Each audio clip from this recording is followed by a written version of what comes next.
amigos do Esporte em Debate, estamos chegando com a sua permissão para falarmos de esporte. Aqui você já sabe, o esporte em dimensão maior na tela da TV Assembleia, canal 51.2 e também na TVN, canal 17.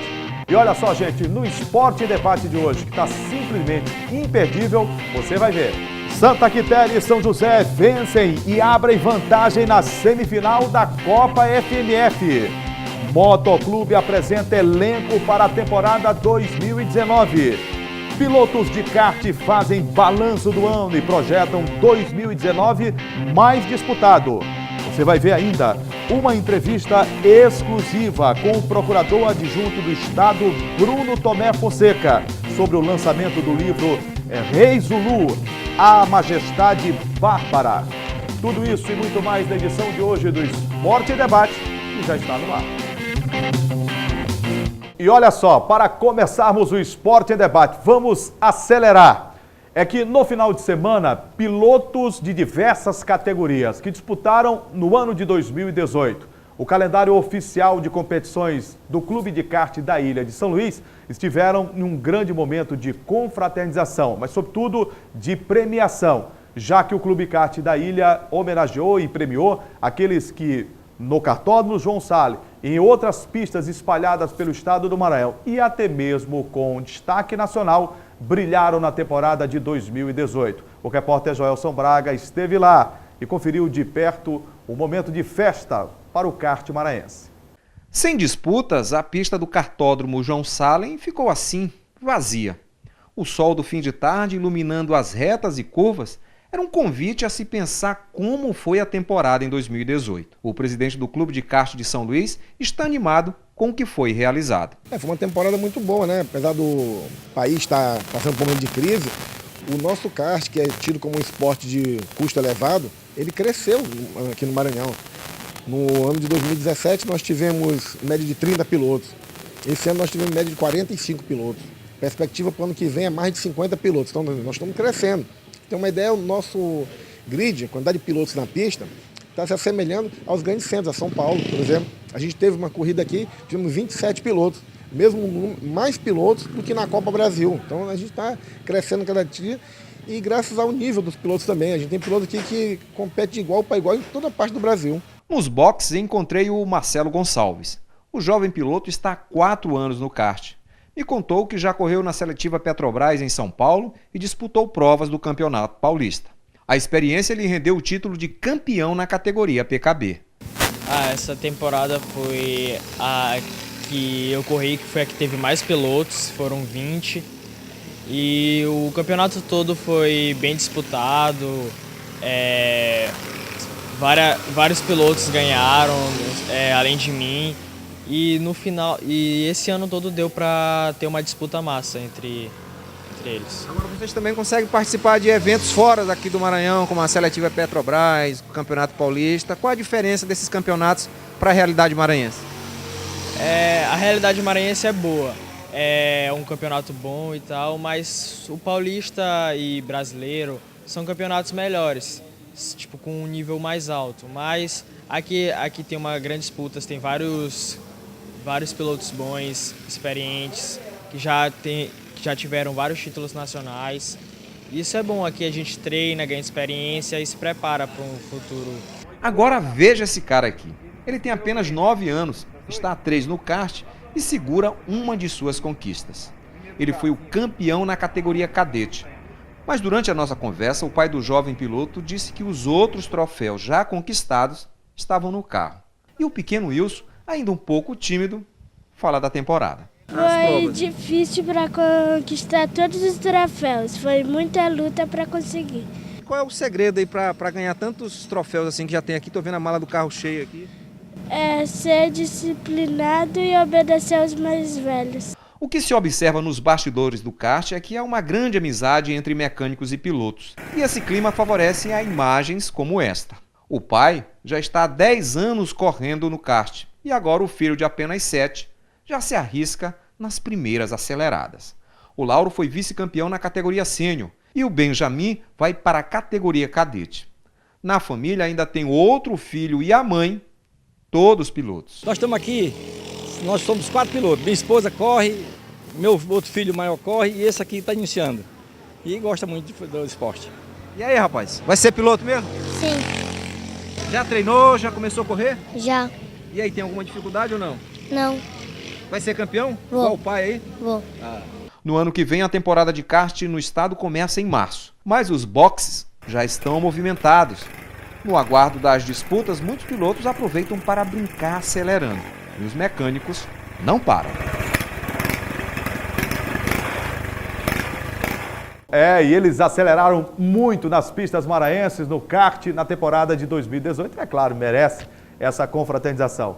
Vou chamar aqui o Gregório Dantas, meu amigo, parceiro Greg. Tudo bem, Greg? Tudo bem, Julinho. Já estão no mês de dezembro, se aproximando aí o Dezembro, Natal, rapaz. a virada de ano, não é? Festas, né? E a gente olha para trás e o ano foi intenso, né, Greg? Foi. No kart, por exemplo, calendário cheio, provas emocionantes, Exatamente. disputas acirradas.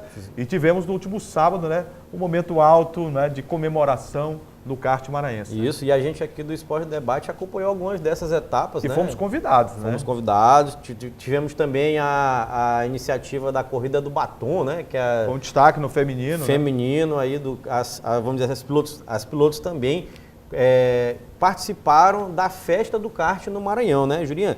O Joelso teve a oportunidade de acompanhar vamos dizer assim, esse momento de balanço da temporada 2018. O Justo também esteve lá presente no kartódromo, né, fazendo essa matéria. Com certeza. E a gente, eles separaram algumas entrevistas importantes, conversaram com o Marcelo Mota, né, que a gente já trouxe aqui algumas vezes também no nosso programa, para fazer esse balanço da temporada 2018, já projetando 2019. Piloto e presidente, né, do Clube de Kart Piloto da e Ilha. presidente do Clube de Kart da Ilha. Entrevistaram assim, algumas pessoas assim, que tiveram uma participação importante, como Marcelo Gonçalves, que ganhou na categoria PKB, né?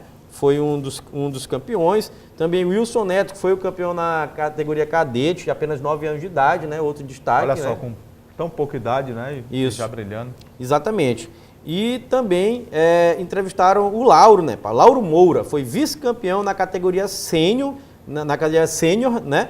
E por aí vai, né? Tivemos esse momento de contato com a imprensa, né? Onde foram mostrados os troféus, né? E um momento, se você me permite, de evidência do kart, né? Isso. O Marcelo Mota sempre foi um piloto, né, que acompanhou muito bem a sua geração, mas sempre se preocupou com esse trabalho do kart. Sim. Que não pode morrer, né, Greg? Não Nós pode. temos um kartódromo aqui que é um dos mais importantes, inclusive, da região. E essas competições, elas movimentam toda essa modalidade esportiva aqui. Sim.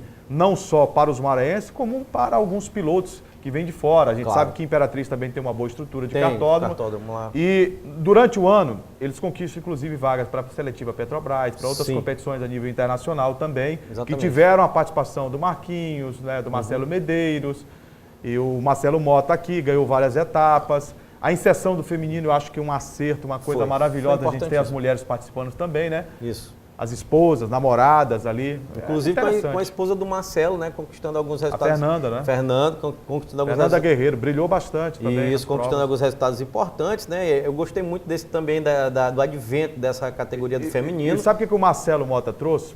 A família. Se você observar bem, ó, categoria graduados, a kart tem categoria muito isso, né? iniciante, quer dizer, a gente tem homens, a gente tem as mulheres, né, que são as esposas, maridos, e tem os filhos também dessa Isso. geração do kart já iniciando um novo ciclo. A categoria cadete. Quer dizer, você está fazendo isso, ó, fazendo a bola girar, É. o ciclo está acontecendo e daqui a pouco a gente vai ver o filho do Marcelo, a gente vai ver Isso. o filho do Marquinhos, a gente vai ver o filho do Lula que já participa. né? O kart tem muito isso aqui no Maranhão, né? É um esporte que está passando literalmente de pai para filho, né? A gente tem O envolvimento das famílias, é bom. o envolvimento é bom. da família inteira. Inclusive já tive algumas oportunidades de cobrir alguns eventos, tanto corrida de kart como também de moto velocidade lá no kartódromo João Salles. A gente pode perceber isso, que quando vai um piloto, vai mãe, pai, avô, irmão, vai a galera toda lá, fica muito bacana, um clima ali muito amistoso, vamos dizer assim, clima familiar. E o Clube de Kart da Ilha, além disso, que é um trabalho social que merece ser muito destacado. A gente já falou sobre isso aqui, mas como a gente está tratando, inclusive, do final dessa temporada 2018 do kart, Sim. a gente precisa ressaltar. que é o trabalho social. Greg, são cerca de 50 profissionais entre mecânicos, Sim, onde aqueles que ali empurram os carros, onde aqueles comunidade, que né? ajudam a melhorar, aqueles que fazem a limpeza dentro do complexo, né? Ali do cartódromo João Salles, são todos da comunidade do Barreto. Do Barreto, ali né? nas mediações do Exatamente, complexo que canhoteiro. sofre algumas ingerências, né? De segmentos que não fazem bem à sociedade, Sim. mas a população ali é muito boa, a população é muito trabalhadora, e a gente sabe que em todo bairro tem a população que quer trabalhar, desenvolver, e existe a infiltração daqueles que buscam o contrário, né? Claro. E ali o Barreto não seria diferente, mas eles conseguiram, né? Para você ter uma ideia, não tem um assalto ali, o cartódromo, Não, você vê que tem gente ali, carrões chegando e tudo, você nunca viu algo acontecer de anormal ali. Verdade. Tá entendendo? Porque eles envolveram toda a comunidade, que passa a ter no final de semana, e já segunda, terça, quarta, quinta, também no meio de semana, o trabalho dentro do kart. Eles tiram o seu sustento ali, complementam as suas rendas com o trabalho que prestam o kart. Não, Isso sem é dúvida. um trabalho de cunho social. Não, sem dúvida, trabalho de cunho social. O Marcelo, toda vez que ele vem aqui, né, a gente traz ele para entrevista, ele destaca muito isso, a participação da própria comunidade ali no entorno, como o Jurinha falou, vamos dizer assim, em serviços que são importantes, como esse serviço de limpeza, esse serviço de empurrar os carros, né, que é muito necessário. Muitos viraram até mecânicos. Mecânicos, que eu sei destacar, muitos são mecânicos das equipes que tem lá... Aprenderam uma profissão, tem né? os seus próprios boxes lá no Complexo Canhoteiro, ali no cartódromo João Salles. E só para finalizar o tema, Jurinha, falando da temporada 2019 do kart, lembrando que ela vai começar aqui no Maranhão, ele deixou claro, o Marcelo, no mês de março, né? E teremos mais provas, mais disputadas, Com e certeza. tomara que seja assim, né? É verdade.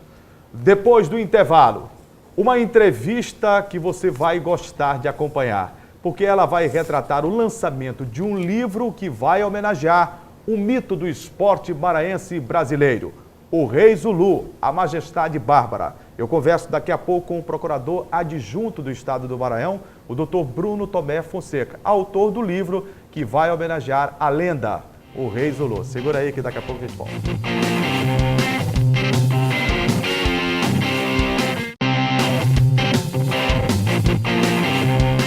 Gente, neste bloco a gente vai falar sobre uma grande novidade para o esporte maranhense.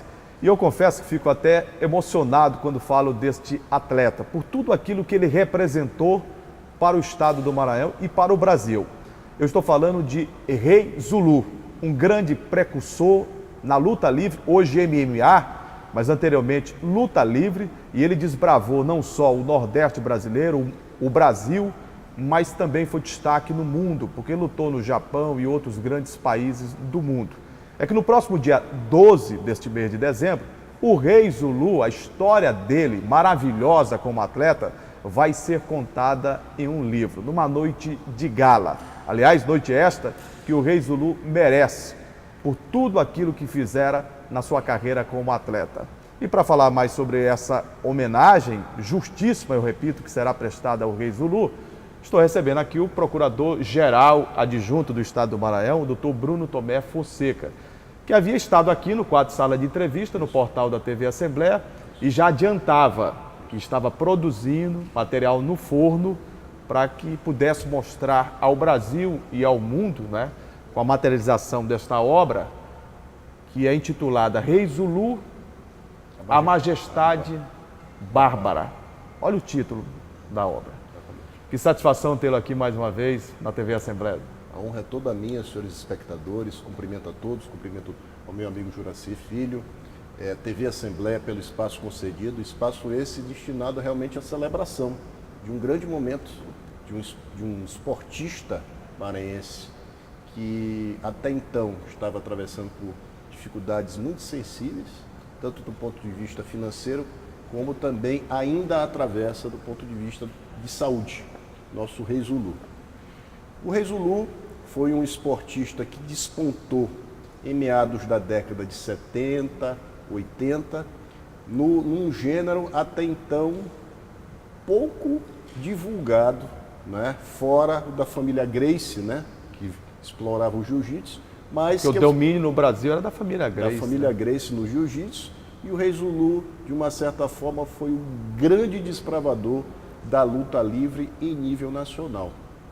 Porque o Rei Zulu, ele atravessou as fronteiras do estado do Maranhão. Eis o grande diferencial do Rei Zulu. na coragem, né? Ele enfrentava adversários de qualquer gênero desportivo, seja karatê, judô, jiu-jitsu. Independente até mesmo das habilidades do adversário. Independente, ele não via... Porque às vezes o adversário era campeão de jiu-jitsu, às vezes ele tinha habilidade no karatê, às vezes ele era judoca. Exatamente. E ele enfrentava, às vezes tinha outras artes marciais, o conhecimento, independente, né, das habilidades do adversário, ele topava a luta, né? Topava a luta, não. E fazia questão de manter intacto o seu estilo de luta, que era baseado numa luta da nossa Baixada Maranhense, intitulado Tarracá, né, que é a luta típica dos índios, dos ribeirinhos aqui da nossa Baixada Maranhense. Eu já visto que ele é de bequimão. Então o Zulu ele é um fenômeno que extrapolou fronteiras do nosso estado. Hoje o Zulu, eu conversei para fazer esse trabalho de pesquisa, conversei com gente do Brasil inteiro praticamente. Conversei gente do eixo Rio-São Paulo, conversei com pessoas do Rio Grande do Sul, né? E todas são no sentido de venerar o Zulu, de admirar o Zulu, pela simplicidade dele e por tudo aquilo que ele atravessou para chegar nesse estrelato, né? Desse gênero de luta, né? Até chegar no auge da glorificação dele enquanto profissional, quando ele enfrentou o Rickson Gracie no Maracanãzinho. Lotado, 15 mil pessoas, né? E o Sérgio Battarelli, campeão mundial de kickboxer, né? Grande campeão, e que ele venceu o Battarelli de uma maneira inquestionável, né? Ou seja, celebrizando realmente o grande lutador que foi o Zulu. Agora, doutor Bruno, o que moveu um homem operador do direito, um procurador, né, geral adjunto do estado do Maranhão, um homem, né, acostumado à literatura jurídica, mas um amante do esporte, eu sei disso, conheço a sua trajetória. O que moveu o senhor, a partir de quando o senhor sentiu na missão de retratar na literatura aquilo que o senhor admirou e, através da sua retina, o senhor trouxe para a sua hipófise, para o cérebro, e tenho a certeza que foi para o coração também, para poder descrever a história marcante de um ídolo do esporte maranhense, mas que estava adormecido. Verdade. Nesse caso, a memória afetiva realmente contou bastante nesse aspecto, como um amigo muito bem explorou. A memória afetiva nos leva realmente a fazer coisas do ponto de vista literário, né, que a gente, explorando habilidades que a gente às vezes nem acha que tem, né? Poxa, como é que eu vou falar sobre o esporte se eu não sou um especialista, né? Mas acaba se tornando tudo muito fácil quando você tem vontade de fazer. E o que me levou a isso? Eu sempre assisti os programas Maranhão TV, Memória Eletrônica do Maranhão TV, com o jornalista José Raimundo Rodrigues, em que eu assistia as lutas do Zulu contra o Rambo, contra o He-Man, sabe? E eu achava aquilo tão pitoresco, aquilo tão... Tinha um tal de Diabo Louro. Diabo Louro, Sombra da Noite, vários lutadores. E eu achava aquilo muito genuíno, sabe? Aquilo ao mesmo tempo que era uma demonstração de força, né, de ser um estilo de luta, mas eu achava que aquilo era autêntico, era genuíno, que aquele homem merecia um destaque de alguma maneira. Eu tenho que conhecer esse cara de alguma maneira. Até que culminou quando em 95 para 96 eu assisti às lutas de Zulu contra o James Adler, ao vivo. Foi a minha primeira experiência ao vivo com o Rei Zulu. Costa Rodrigues, Ginaldo Castelinho. Isso, exatamente. Costa Rodrigues e Castelinho. E que eu vi realmente aquele homem, né, aquela envergadura, né, e o homem em ação. E impressionante a compreensão física dele, compreensão, né? Física. Forte, né? Forte, e ele já estava no seu ocaso físico, realmente. Ele já estava com 50 e poucos anos, 53 anos, se eu não me engano, quando ele foi lutar com o James. E o James era aquele outro monstro na época. O James estava no auge, né? 31 anos, lutando em alto nível. Técnica mais apurada, né? Técnica mais apurada, técnica do jiu-jitsu mais apurada, e o Zulu naquele estilo, no velho estilo dele, né? Então foram lutas realmente que marcaram época, e marcaram a minha mente. Eu disse, rapaz, eu tenho que escrever sobre esse homem. Eu ainda não tinha um senso literário tão apurado, então eu fiquei guardando isso comigo, né? Até chegar em meados de 2, 3 anos atrás, eu percebi algumas pessoas se aproveitando do nome dele, da história, né? Da história do nome dele, e das dificuldades que ele estava atravessando. Então isso me moveu a entrar no circuito, para tentar fazer algo mais construtivo, né? Algo mais que realmente agregasse valor e que realmente... E também afastar esses malfeitores, né? Exatamente, fazer com que essas pessoas realmente se apercebam que você não pode se aproveitar da bondade alheia ou da dificuldade alheia para fazer algo que agregue valor, né? Então a literatura é isso, a literatura... Aí eu quero explicar, quando o senhor fala sobre afastar malfeitores, para que o telespectador possa ter uma noção. O que fez o procurador, o doutor Bruno Tomé Fonseca? Sentiu que tinham pessoas se aproveitando, criando fundos para beneficiar, entre aspas, o Zulu, e que nada existia. Na verdade, eram estelionatários. E o doutor Bruno procurou a Polícia Civil, fez a denúncia, fez a pesquisa e tirou do caminho, né, essas pessoas que queriam se dar bem à custa do rei Zulu, para que o telespectador possa entender. Exatamente. Então, realmente, você tem que acrescentar algo que venha mudar a vida da pessoa, agregar valor à vida da pessoa. E eu acredito muito na literatura, da função social da literatura. A literatura ela não deve ser aquela coisa fechada, aquela coisa voltada só para acadêmicos, né? O deleite de pessoas acadêmicas ou letradas. A literatura também tem que ter a sua função social. E eu via isso, a possibilidade de você ligar a arte literária, a literatura propriamente dita, o deleite de uma boa leitura, o deleite de um bom texto, com a questão social de uma pessoa que realmente muito acrescentou para o nosso estado do ponto de vista desportivo, né? Doutor Bruno, é verdade que depois que o senhor tomou conhecimento desses aproveitadores, né, que queriam utilizar a história e a imagem do rei Zulu para ganhar dinheiro, se dar bem, o senhor procurou o secretário de Educação, Felipe Camarão? O governo tem um programa de valorização aos atletas, né, que deixaram de ser atletas, mas que podem contribuir no aspecto educacional escolar, nos Gêmeos. Tem um programa criado pelo governo Flávio Dino nesse sentido, de valorização. E o senhor conversou, estudou a possibilidade, foi bem aceito pelo governador e pelo secretário para que fosse inserido o rei Zulu também neste programa como embaixador do esporte educacional? Exatamente, exatamente. O secretário Felipe, ele foi muito sensível a esse contexto difícil que o rei Zulu atravessava, né?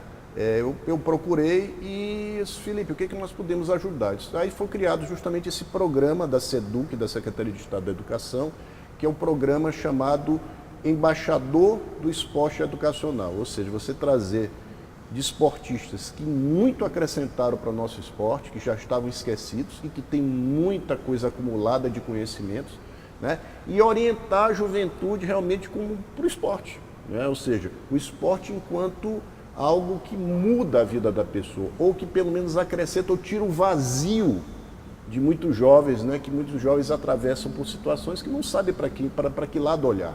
E você levar um cidadão como o rei Zulu, você levar grandes atletas para essa proposta, realmente é algo espetacular. E o Zulu está inserido nesse contexto desse programa, graças a Deus, e está se sentindo muito útil em razão disso. Doutor Bruno, o lançamento do livro Rei Zulu, a Majestade Bárbara, acontecerá dia 12 agora? Dia 12 nós teremos justamente aquilo que o Juraci falou no início do programa, nós teremos esse bom evento, esse grande evento, dia 12 de dezembro, às 19 horas, na livraria AMEI, no Shopping São Luís, em que nós vamos lançar o livro Rei Zulu, a Majestade Bárbara. É um livro que tem algo em torno de 200 páginas, é um trabalho realmente de 6 horas de gravações, né? Entrevistas não só com o Zulu, mas com pessoas que direto ou indiretamente se envolveram na história dele, né, positivamente ou não. Também tem uma grande pesquisa documental em sites da Biblioteca Nacional, tem muita coisa do rei Zulu em jornais de outros estados, então no Jornal dos Esportes do Rio de Janeiro, famoso Jornal dos Esportes, famoso Cor-de-Rosa, tem muita coisa do Jornal dos Esportes disponível, e sobre o Zulu, né, nas lutas em que ele fez em outros estados, o antigo Jornal do Brasil, né? Então, foi um trabalho de pesquisa muito forte. Eu tive que analisar contratos de luta do Zulu. O Zulu fazia os contratos de luta, tudo isso. Alvará de funcionamento dos locais onde tinha luta. Então, foi uma pesquisa muito ampla, né? E eu acho que acabou... tinha muito desses contratos aí que ele era enganado, doutor. Com toda certeza, com toda certeza. Eram os contratos muito mal redigidos. Então, tudo isso foi fonte de pesquisa para que a gente chegasse nesse produto final. E acredito eu que seja uma leitura muito agradável, para que todos realmente saibam das dificuldades que um lutador como esse, pioneiro, um grande pioneiro, né, tem ao desbravar Brasil afora nesse estilo de vida. Eu, obviamente, não vou pedir para o senhor contar o que tem no livro, que vai ser realmente um momento de deleite no próximo dia 12, no São Luís Shopping, na livraria Amei, às 19 horas, e eu estarei lá, com certeza. Agora, eu acho que uma das coisas que o livro deve ter é a forma artesanal com que o Zulu se preparava. Hoje a gente vê falar em tanta tecnologia, não o pugilista, o lutador tem que diminuir o peso e aí ele vai para uma banheira térmica e ele tem que passar tanto tempo dentro dessa banheira para perder peso, ele é medida a pressão, aquilo outro. E o Zulu carregava aqueles pneus de trator enorme, rapaz, para ganhar força e tinha uma compreensão física invejável, uma preparação espetacular, né? O treinamento do Zulu era um treinamento tribal, primitivo, realmente. É verdade. Ele arrastava pneu de trator, ele carregava pedra, jogava pedra à distância, ele pulava em cima de árvore, né, pulava em cipó, né, ele levava a força ao limite extremo, né, sem qualquer cuidado. Hoje você tem a biopedância, né, de você medir até, enfim, questões muito tecnológicas a favor do esportista. O Zulu desconhecia essas coisas. E não fazia muita questão de conhecer. Ele acreditava naquilo que fosse dar certo para a proposta que ele queria. E dava certo mesmo. E geralmente dava, porque ele se manteve invicto 150 lutas, até enfrentar o Rickson. Olha isso. Né? Gente, eu conversei aqui no Esporte em Debate, com um prazer enorme, com o doutor Bruno Tomé Fonseca, procurador-geral adjunto do Estado do Maranhão, que está dando uma contribuição cultural, literária, histórica para o esporte maranhense, contando um pouco da vida e da obra e o que é mais importante. Eu sempre digo, doutor, o seguinte, olha, alguém que quiser me prestar alguma homenagem, que por favor, eu respeito as homenagens póstumas, mas preste-me em vida, para que eu possa acompanhar, para que a minha retina possa registrar e o meu coração sentir a emoção de estar sendo lembrado. E o senhor faz isso em tão boa hora. Parabéns. Obrigado, eu agradeço a gentileza. O Juracy vai estar conosco, né, mediando uma entrevista que vai acontecer no dia 12 de dezembro, a partir das 19 horas, na Livraria Amei. Convido a toda a comunidade maranhense, porque, acima de tudo, esse é um livro que não é voltado apenas para os iniciados no esporte. Esse é um livro que é voltado a toda a comunidade. Crianças, adultos, homens, mulheres. Essa é uma leitura voltada para todos, realmente. É uma leitura de férias, uma leitura de final de ano. Né? Então todos estão convidados, o Rei Zulu estará lá também, né, para participar desse momento, para dar um pouco do registro dele de vida, né? Porque se você lança uma biografia de alguém vivo, você tem que levar a pessoa para lá, para falar um pouco daquilo ali. Então o Zulu estará lá, o Juracy estará lá. Com certeza. E todo o público está convidado de uma maneira carinhosa a prestigiar esse momento muito importante. Muito obrigado. Mais uma vez, parabéns. Obrigado, agradeço. Que legal, né, Greg? Muito legal. A gente ter uma obra como essa, né, do doutor Bruno Tomé Fonseca, procurador adjunto. Isso. Da PGE, né, Procuradoria-Geral do Estado do Maranhão. Homem das letras agora, Homem né? das letras. Isso, e está com uma produção literária, está no forno. Isso. O lançamento acontece dia 12, como ele mesmo disse na entrevista, que vai retratar em palavras, né, no livro, a obra e a arte. A vida, né? Desempenhada pelo Rei Zulu. Isso. E o título do livro é A Majestade Bárbara. Rei Zulu, A Majestade Bárbara. Exatamente. Juria tem muita coisa para falar a respeito disso, né? No lançamento dia 12 de dezembro agora, né? Na Livraria Amei, né? Shopping São Luís. Shopping São Luís, Shopping. Livraria Amei. Com todas as pompas. Todas. Rei Zulu estará presente, como o próprio procurador disse, o Bruno Tomé, né? Que é muito importante. Eu gostei de uma coisa que você foi conduzido na entrevista, Julinho. Você falou assim, rapaz, a homenagem tem que ser feita em vida. Né? Eu acho, Greg. Eu também acho. E o Rei Zulu está sendo homenageado em vida. Eu já tive também a oportunidade de cobrir alguns eventos esportivos de MMA aqui no Maranhão. Inclusive, tem que dar, vamos dizer assim, tem que dar os louros para quem merece, né? O André Bradá também fala muito e leva muito o nome do Rei Zulu. Todo evento que é feito de MMA pelo Bradá, pela academia, o Rei Zulu está presente e tem momento de fala. Até porque ele é precursor, né? Isso. Anteriormente, luta livre. Hoje é MMA. Isso, hoje é MMA. Rei Zulu, lembrando que é uma história do esporte maranhense, precursor, como o Jurinha falou, do MMA hoje, né? Antigamente luta livre, pelo Brasil todo, vamos dizer assim, pelo quase o mundo todo, né? Porque o Ele esteve no Japão, ele teve em muitos países da Ásia. Lutou fora do Brasil. Tem mais, nos seus registros, Juliano, tem mais de 150 lutas, quase 150 lutas do Rei Zulu, que passou mais de 100 lutas invictos, né? E só foi perder para o Rickson Gracie, né? Aí pronto, foi a primeira derrota do Rei Zulu, aí na revanche a família Gracie, que no jiu-jitsu foi e continua sendo, né? Um grande nome. Foi o maior, hoje continua sendo muito respeitada, a família Gracie. Exatamente. E lembrando que Rei Zulu era um lutador, muita gente falava que ele era um lutador que era só força bruta. Não, mas ele vinha da técnica do tarracá, né, Juliano? Que técnica da Baixada Maranhense. Isso, uma luta marcial da Baixada Maranhense, também ali da região de Pindaré Mirim, né? Então, ele não era só força bruta. Ele desbravou, né? A luta desbravou. Com esse estilo oriundo da Baixada Maranhense. Isso. E que o Dr. Bruno Tomé Fonseca retrata no livro, né? Retrata, ele conta muito toda bem. essa história. Sim. E é interessante, mas como é que o senhor se interessou e tal? Ele velho, eu muito assistia legal. e vi o Zulu como um grande ídolo. Isso. E fui acompanhando a vida dele. Vi que quando ele adoeceu, algumas pessoas se aproveitaram, infelizmente, de maneira maléfica, para ganhar dinheiro às custas dele. Ele teve uma ação importante como cidadão. Claro. Né? Buscou os meios para inibir a ação e, muito pelo contrário, ele reverteu uma situação que era muito difícil do Rei Zulu. Ele trouxe o Zulu a uma cena diferente, com visibilidade. E esse livro, ele escreveu isso aqui no Esporte em Debate, que é dar visibilidade, é colocar no seu devido patamar um dos maiores ídolos da história contemporânea do esporte maranhense e brasileiro. O Rei Zulu. E eu fiquei muito feliz porque fui convidado pelo Dr. Bruno Tomé Fonseca para estar apresentando este lançamento do livro na Livraria Amei, no São Luís Shopping. E disse para ele, aceitei o convite de pronto, porque quero me associar a essa homenagem também a um grande esportista do estado do Maranhão. Não, Juliano, eu acho que é até um orgulho, né? Que você vai ter de estar ali presente nessa, vamos dizer assim, nessa mesa, né?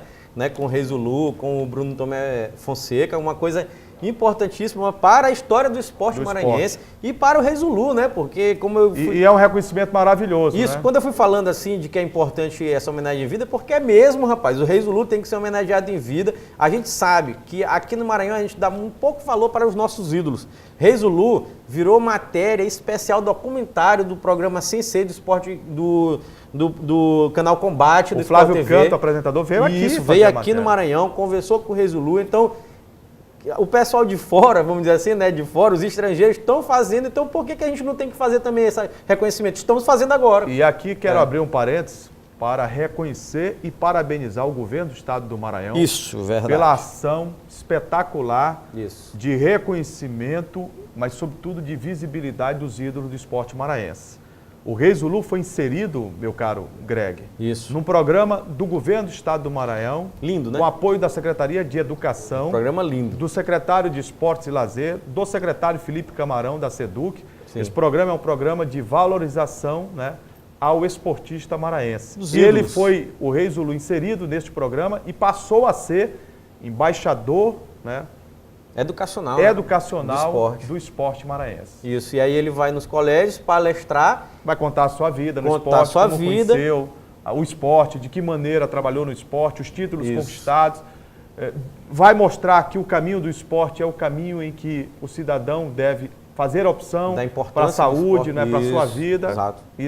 Isso é muito importante, é bonito. Não, o reconhecimento foi fantástico. Eu acho que tudo isso, como eu já falei algumas vezes, tem que ser reconhecido em vida. O Rei Zulu está sendo.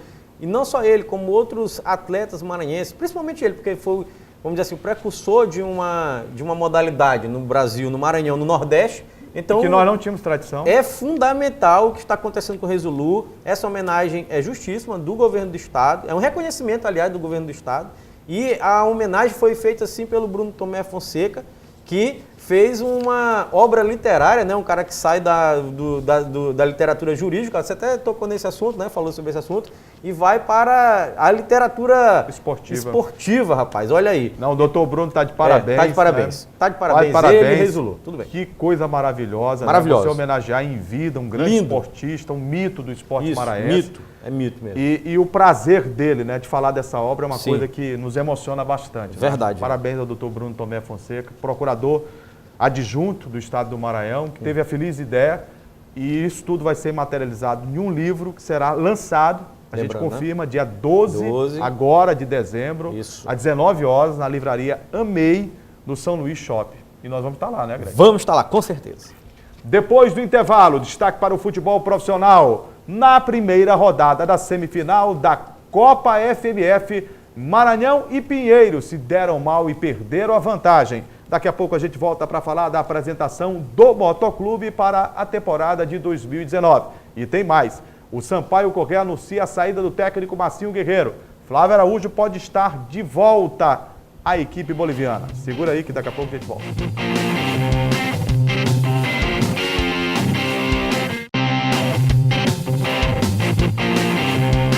Estamos de volta com o Esporte em Debate. E na última sexta-feira, o Motoclube apresentou numa grande festa o elenco de profissionais e a sua nova comissão técnica para a temporada 2019. E a torcida rubro-negra prestigiou o evento. Ô Greg, Sim. Dos clubes da primeira divisão do estado do Maranhão, o Moto é o primeiro, né? Já apresentaram o seu elenco, comissão técnica de maneira oficial para a temporada de 2019. Foi uma grande festa com a presença do torcedor, né? Se antecipou, né? verdade. O Moto se antecipou na última sexta-feira ali na região central de São Luís, na Fanzinho Rock Bar. O elenco foi todo apresentado.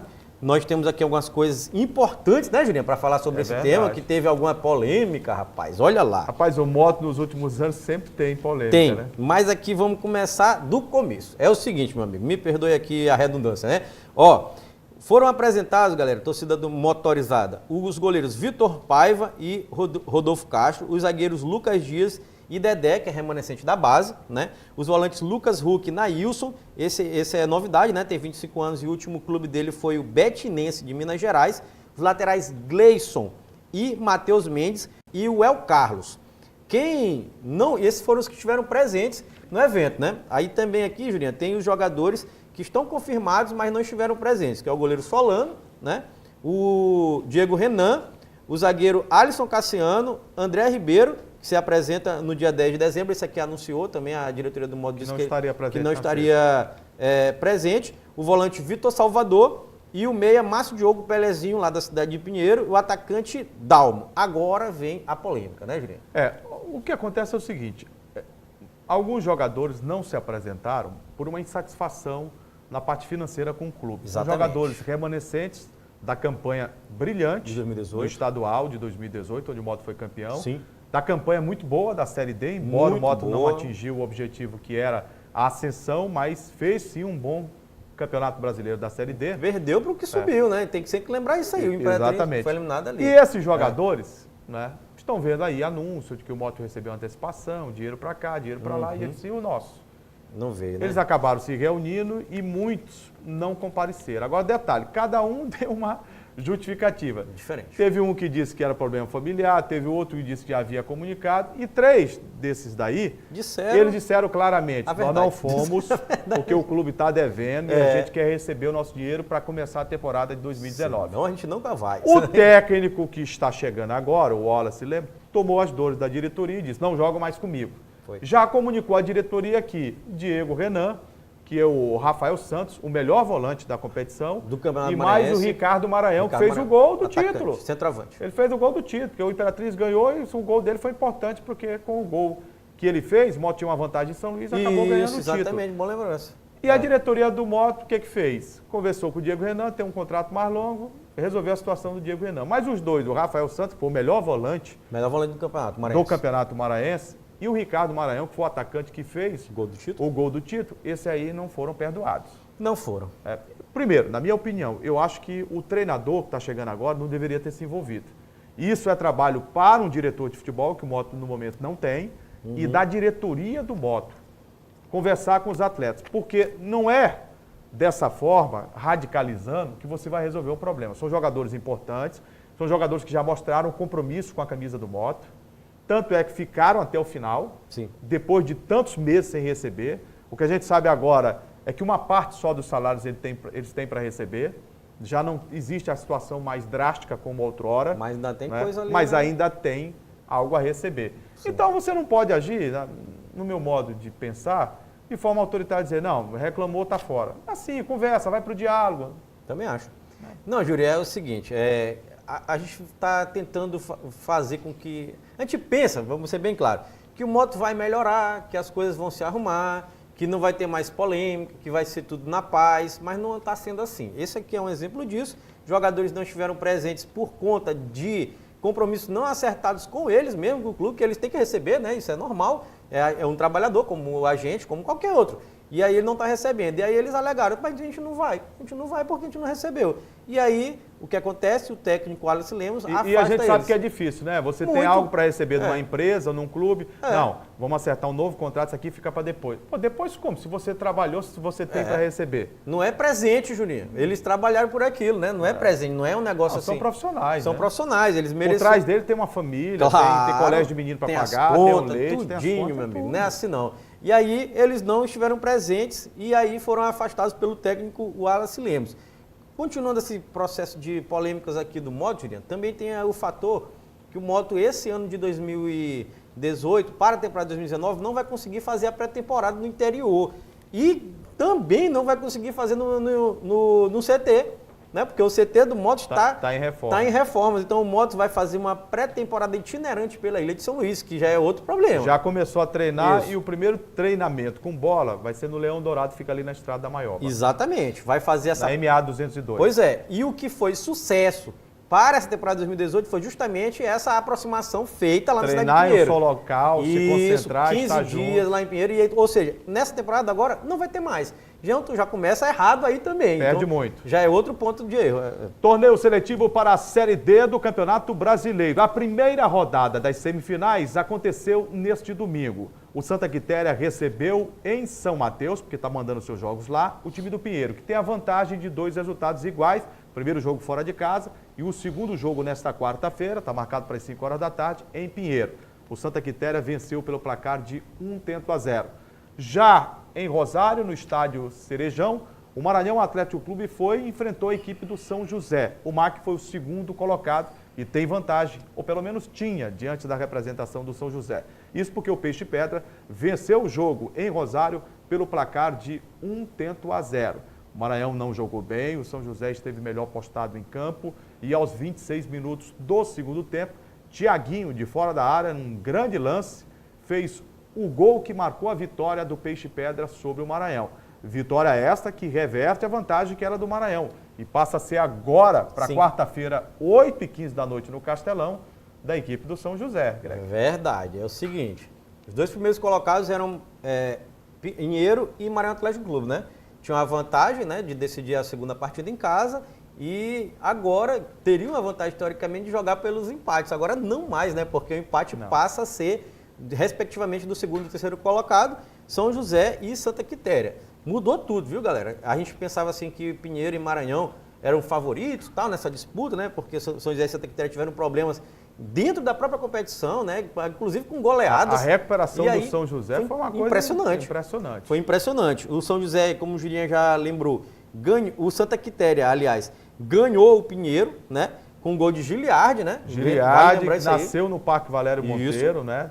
Exatamente. E deixou o Maranhão, que tinha uma proposta do exterior, voltou. A Bélgica, né, rapaz? Voltou, Isso. Né? E quando volta é porque não foi bem. Isso. Mas no Santa Quitéria ele marcou gol contra o Maranhão e marcou agora em cima do Pinheiro, né? Tá inspirado, né? Tá inspirado. E lá em Rosário, o São José... A joia rara do parque. A joia rara do parque. Eu lembro quando você batizou ele assim.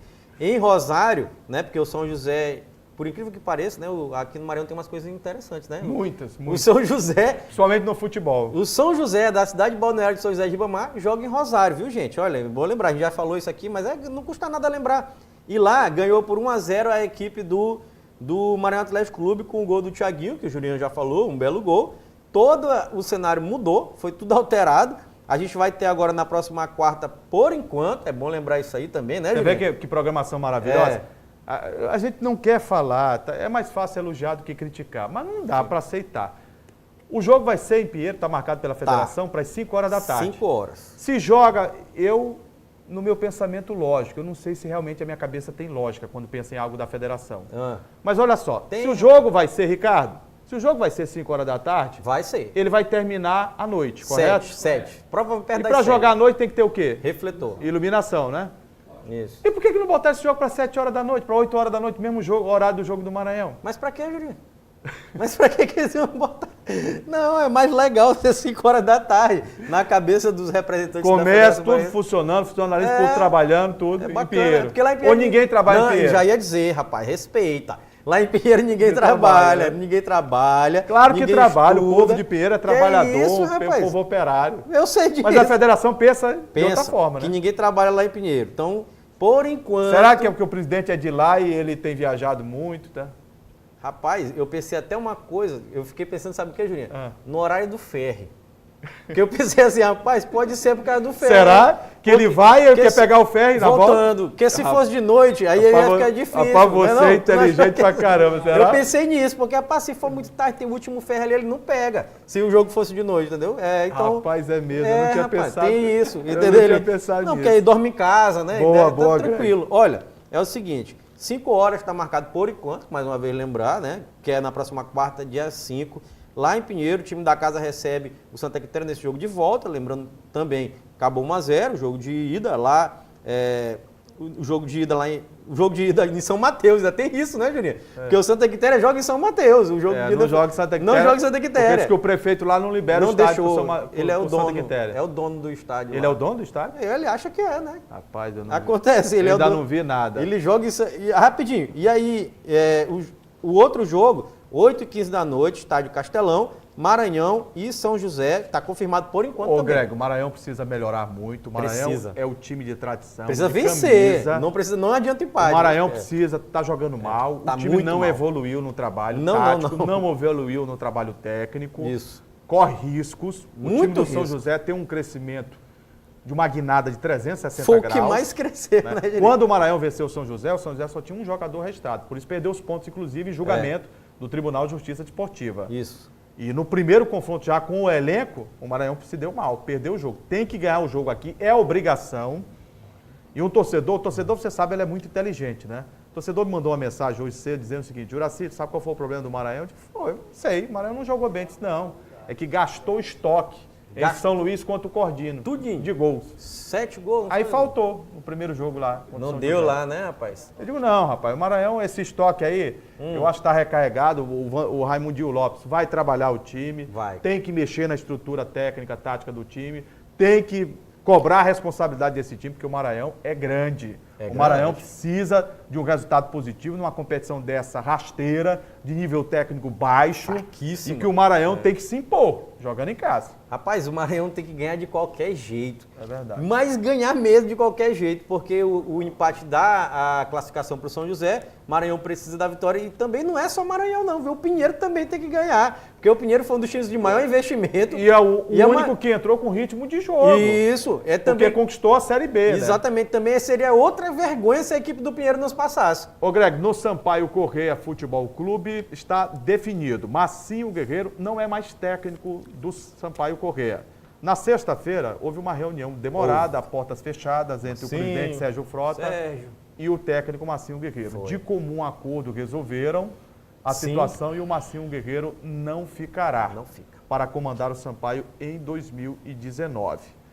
O que se fala nos bastidores é que Flávio Araújo, o presidente disse que até esta terça-feira vai definir, pode ser, mas tem o nome do Francisco Diá e mais outros 2 nomes, são 4, numa lista que teria o presidente Sérgio Frota do Sampaio Corrêa para contratar. E o Massinho Guerreiro, né, deu adeus ao Sampaio. Deu adeus. Rapaz, a gente tem muita coisa para falar sobre isso, viu, Julinha? Eu sou até suspeito que eu gosto muito do Massinho como pessoa, né? Torço muito pela carreira dele. Esse ano, também. Esse ano Grande profissional. de 2018, o Massinho foi um vencedor. Essa passagem pelo Sampaio não pode apagar isso. Se eu não me engano, ele teve, Julinha, foram 13 jogos à frente do Sampaio. Se eu não me engano, foram 13 jogos. Teve um aproveitamento baixo, menos de 50%, né? E aí, no Sampaio, mas era uma missão praticamente impossível. Não, que era tirar o Sampaio o do rebaixamento do Isso. Sampaio, nada Nada. pode ser atribuído ao técnico Massinho Teve Guerreiro. 5 vitórias. Ele ali. chegou com condições de ainda livrar o time, mas chegou em complicações extremas dentro do grupo. Muito grande. Dentro do grupo do Sampaio Corrêa. Muito grande. Então aquilo que ele fez, conquistando o título com todas as dificuldades pelo moto estadual, E o a acesso. ascensão do Isso. Imperatriz, Esse aí a foi- Série C, Tá depois doido. da saída do técnico Vinícius Saldanha, Sim. é algo que não sofre nenhuma mácula Não. com a saída dele do Sampaio Corrêa. Não. Agora vejo que para que ele, o presidente do Sampaio, modificasse, eu não conversei com ele sobre esse assunto. Na última conversa que tive com o presidente do Sampaio, disse aqui, inclusive no Esporte Debate, que tudo levava a que, nas entrelinhas, e a gente já tem uma experiência no jornalismo, sabe?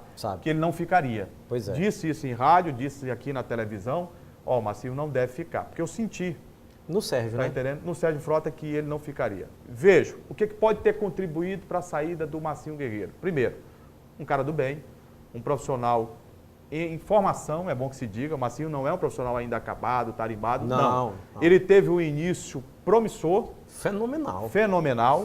Das conquistas em 2018. Sim. Pegou uma dureza, né, que alguns apostam até que ele não deveria ter assumido esse compromisso. Eu aposto nisso também. Tá entendendo? Já Que disse não isso aqui deveria ter esse publicamente. compromisso. Eu acho que ele poderia, porque no final ele não pode ser arranhado a imagem dele, não. Não vai ser arranhado. Tá entendendo? Não pode, de maneira nenhuma. Mas ele cometeu, né, um erro, né, de avaliação naquele jogo em que o Sampaio perdeu fora de casa e no vestiário ele inadvertidamente ele acabou entregando o comando. Foi. E entregou para quem? Para ninguém, porque o presidente não estava lá no vestiário. Entendeu? Para a diretoria do Sampaio, não. Aquilo ali foi um erro de avaliação, intempestiva a decisão dele, e ele foi demovido a ficar no cargo, tá entendendo? E ele acabou ficando. Só vejo esse senão na conduta dele, no trabalho dele dentro do Sampaio Corrêa. Não, Juraci, mas ele não classificou o time, ele não conseguiu manter. Não tem como. A situação era muito complicada, ele não pôde mudar grupo, ele já chegou com as inscrições fechadas, não dava para contratar mais ninguém, ele tentou mexer no grupo e as respostas, em algum momento elas aconteceram. Recuperou jogadores que não estavam jogando. Ele chegou a tirar uma rodada do Sampaio da zona de rebaixamento, mas depois o time voltou e não saiu mais. Ainda engatou 2 vitórias no final e tal, entendendo? mas difícil. Mas é bom que ele repense a carreira e em algum momento algo que se apresentar como certo, como imodificado, que ele possa refletir e entender o seguinte, olha, eu vou ficar com essa situação aqui, vou ver o que acontece lá na frente. São momentos que a vida ensina a gente. Gestão de carreira, né? Eu sou um profissional de 28 anos e em determinado momento da minha carreira a escolha não foi a melhor. É normal, natural, tá entendendo? né? Natural. Errar é do ser humano. Claro. Tá entendendo? Isso. Cabe a você amadurecer para que esses erros de avaliação você não possa fazer. Na hora de uma atitude, tem um dirigente do futebol do Maranhão que ele disse sempre assim para mim, ó, Juraci, as pessoas devem não falar o que pensam. Elas precisam pensar sempre o que vão falar. Porque existem momentos, e o futebol é esse, tinha um outro dirigente aqui, eu vou citar o nome desse, porque ele fez questão, inclusive, diversas vezes de citar o meu, que já não está mais entre nós, o Raul Menezes. Sim. Quando o Moto estava naquela turbulência, perdeu um jogo, um clássico, um jogo importante, a imprensa chegava, Raul, o que você vai fazer? Ele disse, vou chegar no vestiário, vou abraçar cada um e vou para casa. Mas você não vai resolver? Ele disse, não, o vestiário se resolve após o jogo. No outro dia, na reapresentação, a gente vai conversar. Não é assim mesmo. Então, o Marcinho devia ter esperado para conversar com a diretoria, para se posicionar, porque aquele momento ali não era o melhor momento. Aquele momento de demissão, Julinho, ele foi muito pelo lado emocional. Ele pediu uma demissão, vamos dizer assim, não tinha que fazer isso. Eu sou daqueles, como você falou, membros da Crônica Esportiva, que defende que ele não devia nem ter ido para o Sampaio, que devia se aprimorar, fazer cursos. Já estava com o contrato certo com o Imperatriz para o ano de 2019, estava montando o elenco. Eu sou dessa tese, né? Mas, claro, é uma experiência de vida, isso aí ninguém vai tirar dele. Ele dirigiu um time da Série B, um time grandioso como o Sampaio, né? Então, de uma cobrança imensa. Uma cobrança imensa. Você tem que estar preparado para essa cobrança. É uma experiência que ninguém vai tirar dele, vai aprender com os erros dele também, como, na minha opinião, foi um erro ter pedido aquela demissão intempestiva, como você bem lembrou. E aí, Julinho, cabe ao Sampaio avaliar agora quem vai dirigir o Sampaio. E aí eu vou deixar um pensamento meu aqui. Se o presidente Sérgio Frota contratar um profissional com qualidade, com currículo, com experiência de grupo, com gerenciamento de pessoas. Sim, tem que parecer, isso é importantíssimo. Com nível maior do que o Marcinho, parabéns, acertou. Se ele contratar alguém do nível do Marcinho ou abaixo do nível do Marcinho, é um erro brutal. Tá errado. Essa é uma reflexão que eu quero deixar aqui. Eu concordo com você. Se ele traz o Flávio Araújo, acerta. Se ele traz o Francisco Diá, acerta, mesmo não sendo gerenciador de grupo. Muito pelo contrário, ele não é, mas é um vencedor. Tem experiência, conhece o mercado como ninguém. Isso. Entendeu? E o Flávio, lembrando que o Flávio é o rei do acesso. Então, tudo bem. Agora, trazer alguém fora desse patamar aí, não. espero que não aconteça. Eu também espero que não aconteça. A Julinha citou 2 nomes aqui que são importantes. Tem história no futebol maranhense, no Sampaio especificamente, Flávio Araújo e Francisco Diá. Os dois seriam decisões acertadas, na minha opinião, com experiências em série D e C. E o Flávio Dentro do próprio Sampaio. Dentro do próprio Sampaio, isso que eu falei. E lembrando, o Flávio Araújo é o rei do acesso. Então, se você precisa subir, né, de uma divisão para o outra, sendo da D para C, da C para B, ele é o mais adequado. O resultado mais recente do Flávio Araújo. Subiu o 13. CSA. E subiu o 13 também agora. Então, ele, todo ano, sobe alguém. Essa subida do CSA para a primeira divisão tem muito a ver com o Flávio Araújo. Tem. Assumiu o CSA, subiu da série C para a Série B, o trabalho do CSA continuou sem o Flávio Araújo nesse ano de 2018, o CSA chegou à Série A, mas um trabalho iniciado ainda pelo Flávio Araújo, e nesse ano de 2018 subiu o 13. Então, carimbado, né? Carimbado, né? Vamos esperar.